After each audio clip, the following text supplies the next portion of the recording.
সেই মুহূৰ্তত এই অভাজনো আছিলোঁ সেইকাৰণেহে কৈছোঁ যে মোৰ আজি পৰম ভাগ্যৰ কাৰণেহে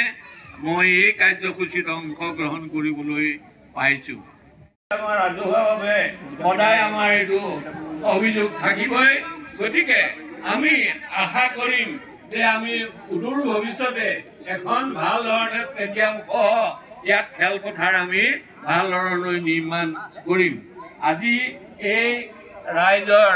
ইমান উৎসাহপূৰ্ণ সময়ত আমি এষাৰকে কৈ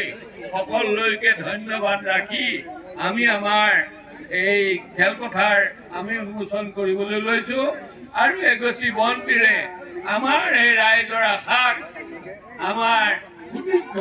হওক ইয়াকে আশা কৰি আমি এই বন্তি গুৱা পাণ সহ ধূপ জ্বলাই আমি প্ৰাৰ্থনা জনাইছোঁ আৰু লগে লগে আমি খেলপথাৰৰ উন্মোচন কৰিবলৈ ফিতা কাটিবৰ কাৰণে আগবঢ়াইছোঁ আৰু আমাৰ স্কুলৰ অধ্যক্ষ গোবিন্দ দাসকো আমাৰ লগত সহায় কৰিবৰ কাৰণে আমি আহ্বান জনাইছোঁ আৰু সকলোকে সহযোগ কৰাৰ কাৰণে জনাইছোঁ এই আমাৰ খেলপথাৰ সংগঠন হৈছে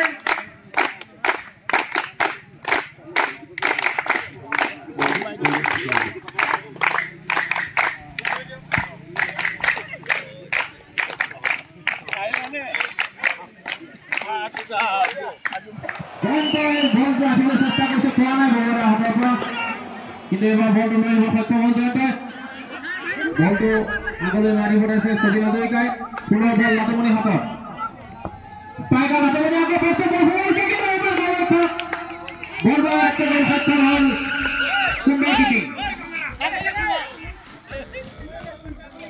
বল হাতত কিন্তু বল হাতত বলটো আগলৈ এইবাৰ ছুটি আগলৈ খেলি পঠাইছে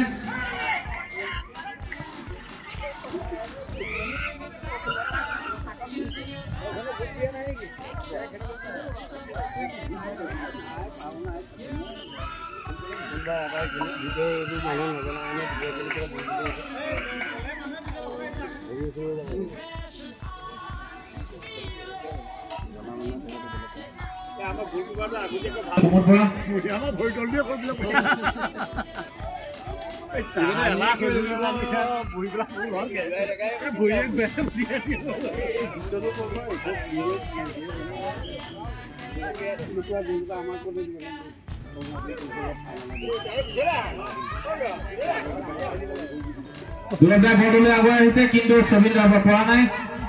ছবিতা সুন্দৰভাৱে দুটা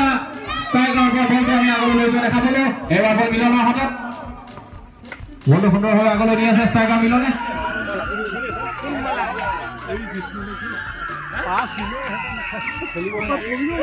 পুনৰ বৰুৱাৰ হাতত বল দুলভ দল বৰুৱাৰ হাতত বল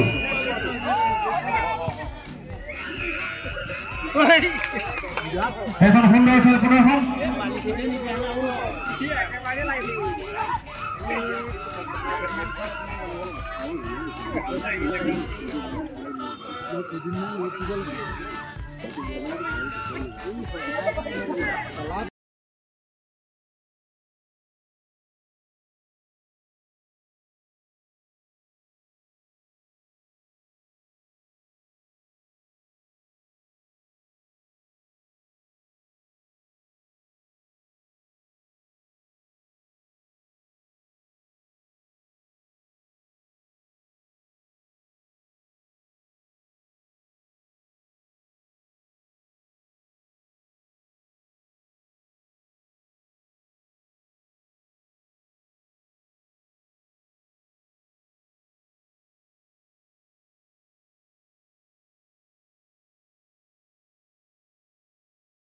আমাৰ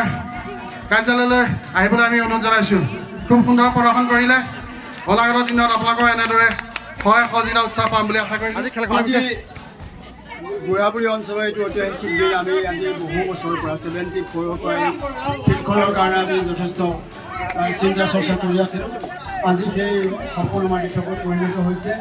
আজি প্ৰীতি ফুলৰ ফুটবলৰ জৰিয়তে আজি খেলখন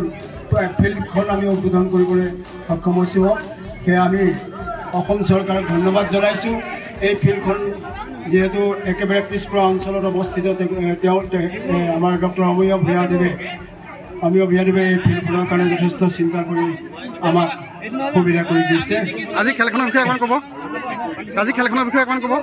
আজি খেলখন আচলতে প্ৰীতি খেল। আমাৰ পুৰণা যথেষ্ট খেলুৱৈ আছে, তেওঁলোকৰ বাবে বহুতে নীতি নিয়ম নাজানে, তেওঁলোকে আপচাইডটো তেওঁলোকে কেনেকৈ হয় সেইটো নাজানে। আৰু ইতিমধ্যে অহা দেওবাৰৰ পৰা ইয়াত সন্ধিয়া ভলীবলৰ প্ৰেক্টিচ আৰম্ভ হ'ব। আমি উদ্বোধনী অনুষ্ঠান আৰম্ভ হ'ব। আমি ভাল পাইছোঁ যে এই অঞ্চলত এটা সময়ত যথেষ্ট শক্তিশালী খেলুৱৈ আছিলে, প্ৰশিক্ষক পৰিচালকে আমাৰ এই অঞ্চলটো ভৰপূৰ, কিন্তু এখন খেলপথাৰৰ অভাৱৰ কাৰণে আমি এই সুযোগ গ্ৰহণ কৰিব পৰা নাছিলোঁ। ধন্যবাদ।